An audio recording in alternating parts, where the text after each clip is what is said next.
How do you bring parity? So it's making sure it's not a women's thing, but it's a corporate employee. How do we bring everybody along? Hello and welcome to the latest 51 for 51 video series where we interview women from across the financial services profession. I'm Sonia Arch, Deputy News Editor at FT Advisor, and joining me today is Heather Hopkins, Managing Director and Founder of NextWealth. Welcome, Heather. Thanks for joining me today. So I think we'll kind of get straight into it. A good place to start is obviously your career and kind of the different roles that you've been through and how you've got there. It would be really interesting to understand a bit more about that. Great. So I got into financial services by accident. I think probably most people you've interviewed in this series, no surprise. And it was real serendipity. I was looking for a job and I was on a train coming back from Toronto to Ottawa because I lived in Canada at the time, Canadian. And somebody had left a newspaper on the train, and there was a classified ad in the newspaper for a job that I was perfectly qualified for.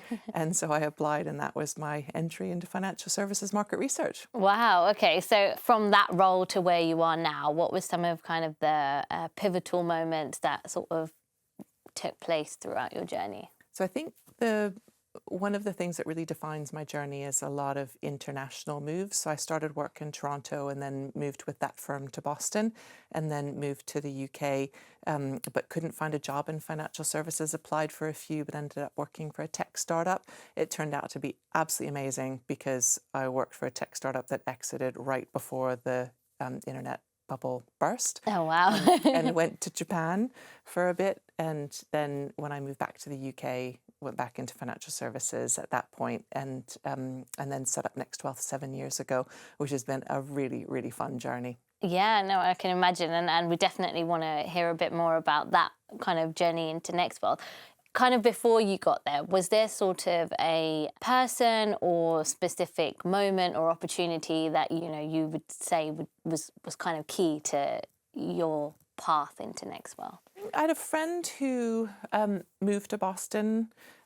He wasn't living there anymore when I moved there, but he had moved back, and he said, if you hate it, you can always move back. True. So that was helpful. That wasn't career advice so much as, you know, life advice. Yeah. So that really helped. And then, yeah, lots of bosses along the way who really nurtured me, saw that I was young and naive but had potential and helped me. And that continues to this day. I mean, Peter Mann has been a mentor of mine for over a decade. And so finding those people who are willing to invest in you is really important. But yeah, finding that kernel of what you're interested in, which for me is research, that also really helped. In terms of kind of your inspiration behind NextWealth, what sort of would you say it was, and how kind of does it fit into the bigger picture of your career story? So I've always wanted to start my own business. And my mother pointed out that my grandfather, my brother, and I all are entrepreneurs. Wow. Which I hadn't really appreciated, that maybe it's in my blood. Yeah, as well. definitely. But I always wanted to start my own business, but it was never quite the right time. And I just felt that there was a lack of focus on the financial advice market for research. There was a lot of people looking at platforms or at funds and other parts of the market, but no one was really thinking about what's happening in the financial advice market in terms of business models, operating models, tech. Yeah. And so I just thought there was a gap there, which is a great opportunity for a business. Yeah. So looking back, what would you say have been kind of some of the biggest challenges that you faced as a woman building a financial services business in kind of a space that is notoriously known as being quite male-dominated? Like, what have been some of the challenges there? So I think, weirdly, I've benefited by being a female business owner. I don't want to count on my gender to help me to progress, but I definitely think it's been easier for me to get speaking engagements, to get profile, because there are a lack of female commentators in the market. So I think actually, in a weird way, I've benefited from it. I think there are definitely challenges for women in financial services, and there's a lot of really interesting research about how women want to be fully informed before they make decisions. And I think one of the things that has helped me is that I don't have that I'm happy to just take a leap. Yeah. I'll move to Tokyo when I'm 7.5 months pregnant because it sounds like a great fun thing to do. Yeah. And so I don't think I necessarily need to have all the facts. And it's just something I would encourage women to do, to not worry about being fully qualified for the job before they apply or knowing all the facts before they try something. Yeah. Sometimes you just have to try stuff, you have to kiss a few frogs, I guess. Yeah, yeah, you just got to leap and see where you land, I guess. Yeah. So obviously, even pre kind of NextWealth and your journey when you first started out, did you ever find your gender to kind of be a barrier, or did you? I mean, I know you said when you obviously started at NextWealth, it was a bit more smooth sailing, I guess, but did you ever experience anything like that? Definitely, yeah. So I think the best example I can give is when I moved to the UK, I'd been working in market research and financial services, and I interviewed for some jobs in financial services, and I was told that women don't do sales in financial services in the UK, and in a way, I'm really lucky that I got that comment, because I thought, oh, okay, well, I'll find a different role, and I went and worked for an internet startup, and it had a great run, and it was a fantastic opportunity. But that stuff happened, and I'm sure it still does. It's not great. One thing that's changed that's really positive is that men are much more aware of the challenges, and so they're much more likely to stand up when they hear something that's not right, and that's a really positive change that I've seen over the last decade that I'm delighted to see and hope to see continue. Yeah, that's really nice, and you do recognise that, because now I see a lot more firms actively being like, oh, we want a female advisor to kind of help with the client base that want a female advisor, or something like that, where they're noticing that there is a need. It's not so much, oh, we just want a female because we want to tick a box in our diversity. It's more, we actually need, because they're bringing something different to the table, which is really positive, of course. In terms of progress in terms of diversity and inclusion in the financial services, where do you think there is still work to do?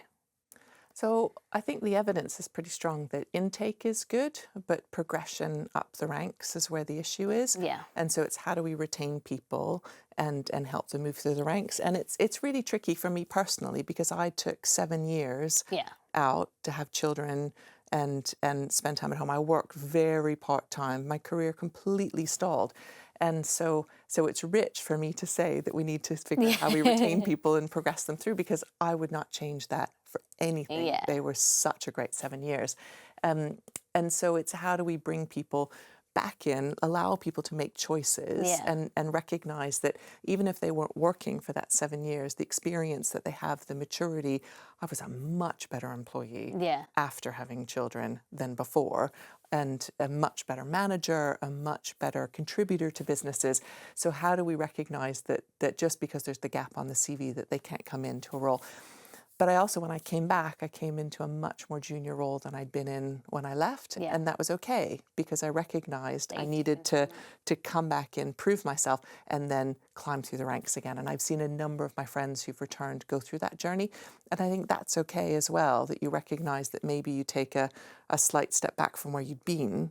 Not a massive one, but a slight step back, and then move rapidly up the chain again. Yeah, that's completely fair. And I think if you allow yourself to take that step, you're also not putting pressure on yourself when you return, because I think that's one big thing. And I came back from maternity leave this year in March, and it's hard when you're trying to get back into it and get your brain into gear, and that was only after a year out. So I can only imagine when you've taken a longer gap that you need that extra bit of support almost to get back to where you are, and it's better to make that choice yourself and take a role that you can allow you to do that, for sure. But it shouldn't slow you down long term. No, because exactly. life is long and we work for a long time.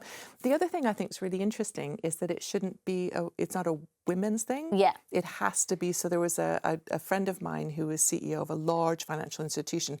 When they looked at their gender pay gap data, the thing that was most startling to him was they had no men working flexibly. They had none in the entire organization that were working less than 5 days a week full time. And suddenly, so he looked and he thought, this is crazy. Do men not know about this opportunity and these benefits and what's available? Because if it's only women that are working part time or who are thinking about juggling, how do you make it? How do you bring parity? So it's making sure it's not a women's thing, but it's a corporate employee. How do we bring everybody along? Yeah, definitely. And with obviously your firm and kind of with NextWealth, what are you doing to kind of make it more inclusive and a more inclusive company? So it's a really good question, because we have a challenge as a business that we have too many women in senior public facing roles. Oh, wow. So we have a very good diverse team in terms of age and background, and which is great. But our external facing people tend to be women. And so that's something that we're working on, is thinking about how do we make sure that we're not falling into that same trap of hiring, attracting people that look like us and putting them out there. So that's our challenge at the moment. Yeah. So I think that's all we've got time for. But thank you so much for joining me, and thank you to everyone that is watching and listening. For all the latest news, visit ftadvisor.com.